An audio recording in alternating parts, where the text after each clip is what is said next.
En ligning er noget med en ukendt faktor, eksempelvis x eller y, som begge kaldes variable. En førstegradsligning det skrives bare som x. Et andengradsligning skrives som x i anden, og en tredjegradsligning skrives som x i tredje.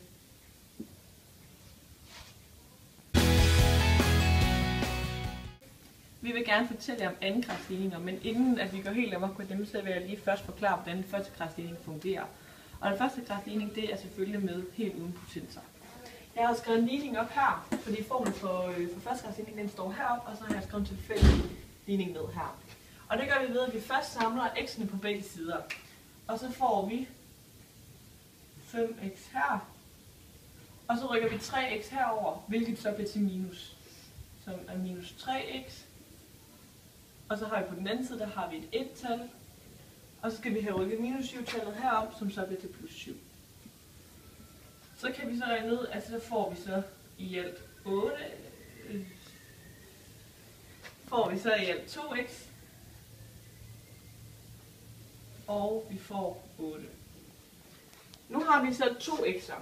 Og det vil jeg gerne have kortet helt ned til x. Og det gør vi ved, at vi simpelthen dividerer med 2. Så der kommer til at stå x. Og selvfølgelig skal vi også dividere med 2 herovre, fordi man gør altid det samme på begge sider.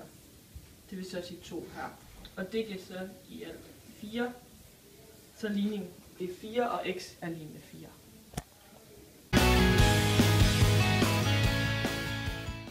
Det her det er den generelle formel for en andengradsligning, så man kan se her, at der er en potens i anden. Og hvis man laver sådan en ind i et koordinatsystem, så vil den gå enten sådan her, eller sådan her. Altså en parabel, i stedet for en normal lineær funktion. Okay, det første man skal gøre, når man skal løse en andengradsligning, det er at ordne den. Sådan så at det tal, som der har en potens i anden, det står først på A's plads. Og så det tal, der bare har et x, det står her. Og så det tal, der ikke har noget x, det står på C's plads her. Og så 0 på den anden side. Og bagefter det, så skal man så finde talværdierne for A, B og C. Og hvis vi lige gør det, så A, det er lige med minus 2. B er lige med 6. Og C er lige med minus 2. Okay, sådan der. Nu har vi så formlen for en andengradsligning her. Og vi skal så udregne diskriminanten, som er det her, som er her. Og måden vi skriver det ned på, det er lige med det her, som er B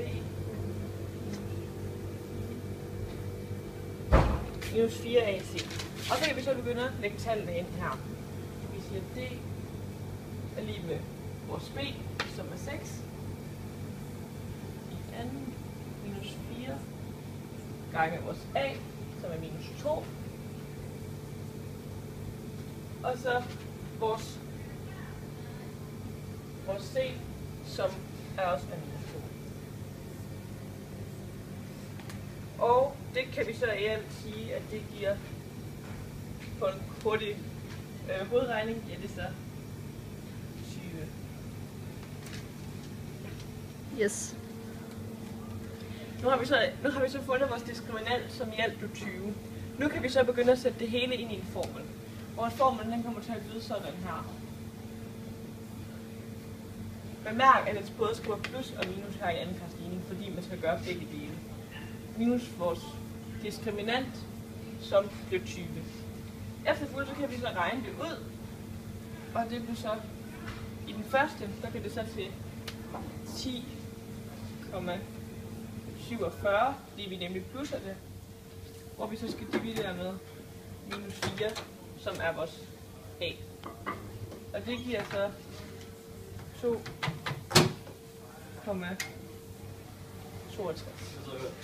Det var i den første.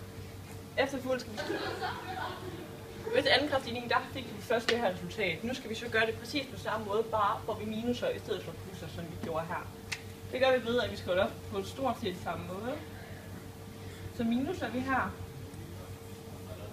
20, fordi det igen er vores diskriminant. Og det giver så i alt nej, det er rent nok. Det er simpelthen så gik jeg ud og sådan kigge. 1,63 divideret med vores A kaos, som jeg gjorde der. Og det giver så i alt minus 0,38, som det er vores andet facit. Så vi får i alt 2 facitter, som man altså gør en anden grafik.